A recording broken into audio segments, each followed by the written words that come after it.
ये सब दोगलापन है। मेरे से बड़ा दुकान का नेटवर्क किसी के पास नहीं है। तो हम भी बना लेंगे। अरे ये तो बिल्कुल सास बहू शो लग रहा है यार। Tech India is an amazing platform for Indian young entrepreneur to dream and to live the dream. Shark tank की वजह से आज घर घर में एंटरप्रेन्योरशिप की बात हो रही है। वही shark tank India reality show में सबसे डेंजरस शार्क। मेरा नाम अश्नीर ग्रोवर है। मैं एक सर्विस क्लास फैमिली से आता हूँ, तो हमारे यहाँ पे मेरे से पहले किसी ने बिजनेस नहीं जो कि भारत पे के ओनर हैं, आजकल न्यूज में है। वो 1000 दिन में 20,000 करोड़ की कंपनी बना दी। मैंने 3 साल में ना 1000 दिन में 3 बिलियन की कंपनी बनाई है। हिसाब लगा ले 20,000 करोड़ रुपए बनते हैं, दिन का 20 करोड़ रुपए का धंधा बनाता हूँ मैं वैल्यू, ठीक है। और लास्ट 30 दिनों में ऐसा लग रहा है Ashneer Grover might fail. His recent involvement into Kotak Mahindra controversy made him into the limelight. Apart from that, there are few more allegations on him. आज प्रोफेसर राज के चैनल में बात करेंगे वो कौन सा 5 लेसन हम अश्नीर ग्रोवर जी से सीखेंगे। At the end, we should learn from other success or mistake. तो स्टार्टअप का इंटरेस्ट है तो इस वीडियो को पूरे अंत तक देखिए विथ योर जुगाड़ू फ्रेंड। पहले बात करते हैं एक्सपीरियंस। अश्नीर ग्रोवर जी पहले से ही स्कॉलर स्टूडेंट्स थे। Delhi boy joined IIT and got selected for France with scholarship. Engineering खत्म करने के बाद ही got selected in IIM Ahmedabad for MBA। Then he joined Kotak Mahindra as vice president, work for almost 7 years। उसके बाद अमेरिकन एक्सप्रेस ज्वाइन किए as a corporate director. इनको छोड़ के उन्होंने और भी बड़ी कंपनियों में काम किया है, जैसे कि ग्रोफर्स एंड PC ज्वेलर्स। इसलिए उनका एक्सपीरियंस बहुत तगड़ा है हर इंडस्ट्री में। His experience made him one of the best and high profile entrepreneur and that was the reason 1000 दिन में 20,000 करोड़ की कंपनी उन्होंने ये सीखा ये सेक्शन में कि experience always matter and without experience your ideas will be just an idea. दूसरे में बात करते हैं इनोवेटिव थॉट्स। भारत पे करता क्या है? उनकी कोई दुकान है? नहीं। उनका कोई फिजिकल प्रोडक्ट है? नहीं। एक्स्ट्रा पैसा चार्ज करता है? नहीं। सो देन हाउ भारत पे earns such a huge profit? उनके पास एक ऐप है, बट उससे कोई इतना पैसा कमा सकता है? एक्चुअल में वो लोन देते हैं। भारत पे दुकानदारों का बैंक समझ सकते हो। दुकानदारों को डेली ट्रांजैक्शन के हिसाब से लोन देते हैं। जहां नॉर्मली हम EMI में पे करते हैं, यहां BharatPe EDI means easy daily instalment पे पैसा लेता है। भारत पे मंथ में 300 करोड़ लोन प्रोसेस करता है with 2% monthly ROI। Ashneer Grover ji अपने शार्क दिमाग से ऐसे इकोसिस्टम बनाया जहां से फ्री सर्विस देके भी इतना प्रॉफिट कमा सकते हैं। लास्ट 4 ईयर से यूजर से बहुत बढ़िया रेस्पॉन्स आया है। प्ले स्टोर में आज 10 मिलियन से ज्यादा यूजर हैं। ये सेक्शन में हमने सीखा अश्नीर जी के शार्क इनोवेटिव आइडियाज ने इतने जल्दी इतनी बड़ी कंपनी सेटअप किया, वो भी हमें फ्री सर्विस देके। हमें यह सीखना है कि proper innovation thinking can bring lot of opportunities. मैंने 3 साल में ना 1000 दिन में 3 बिलियन की कंपनी बनाई है। हिसाब लगा ले 20,000 करोड़ रुपए बनते हैं, दिन का 20 करोड़ रुपए का धंधा बनाता हूँ मैं वैल्यू, ठीक है। मैं data is gold is the third point. Ashneer Grover ji के पास मेरे से बड़ा दुकान का नेटवर्क किसी के पास है इंडिया के सब दुकानदारों का डेटा। आप सोच रहे होंगे दुकानदारों का डेटा लेके क्या करेंगे? टेक एन एग्जांपल, किसको XYZ एरिया में फूड बिजनेस करना है, तो अश्नीर जी के पास वो डेटा है कि कौन से एरिया में कौन सा फूड ज्यादा पॉपुलर है, market demand and pricing and competition का डिटेल्स भी है, कितने टारगेटेड क्लाइंट कस्टमर है जहां ये फूड बिजनेस आप ग्रो कर सकते हो। छोटी से छोटी डेटा भी उनके पास है। So now with this data he can charge anything to the needy business. इनके डेटाबेस इतनी स्ट्रांग है कि हमारे एरिया के बारे में अश्नीर जी को ज्यादा नॉलेज है।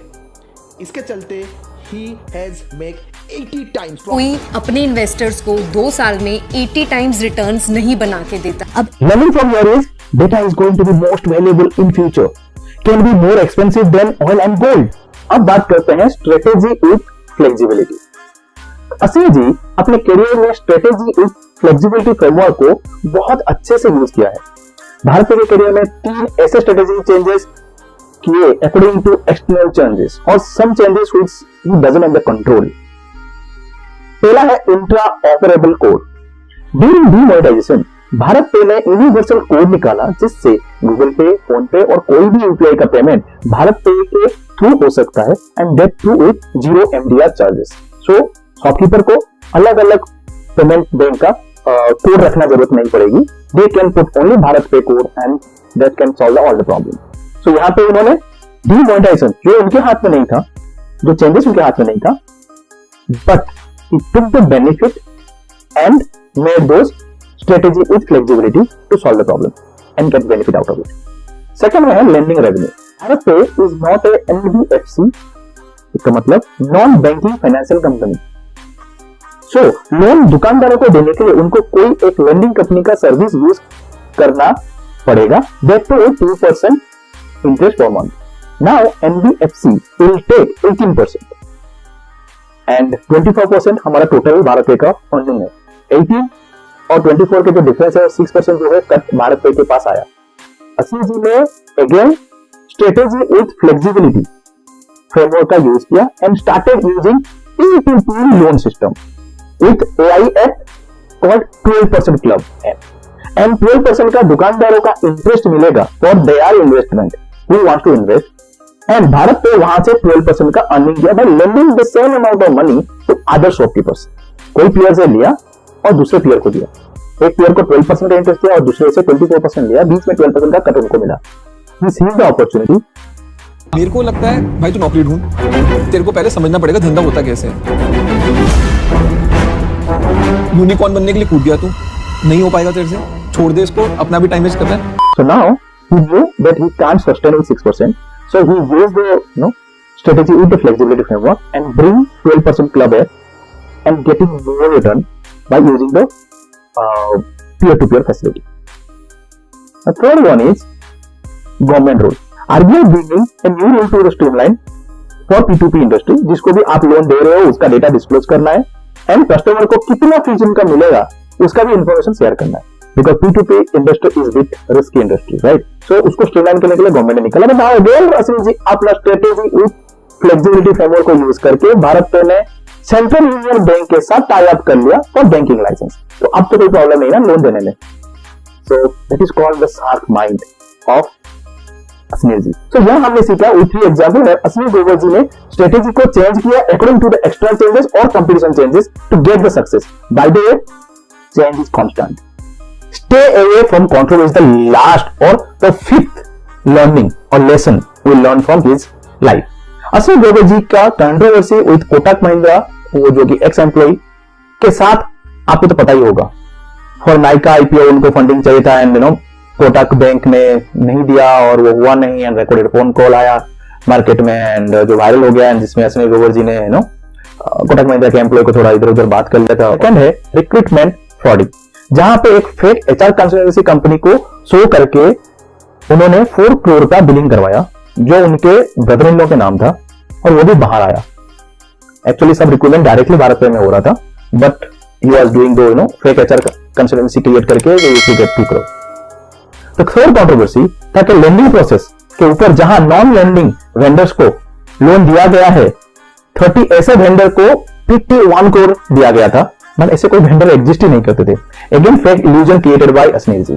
सो what we learn from here is how you become successful. Normally आपके दुश्मन बढ़ जाते हैं बट स्टिल आप सक्सेसफुल होने के बाद आपका पोजीशन या पावर का गलत इस्तेमाल नहीं करना है।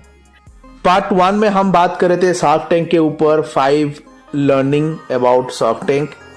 सेकंड में हमने बात किया the most dangerous shark Ashneer ji के बारे में। थर्ड एपिसोड में जो नेक्स्ट वीक आने वाले उसमें हम बात करेंगे female shark in India. So with this, Professor is going to sign off.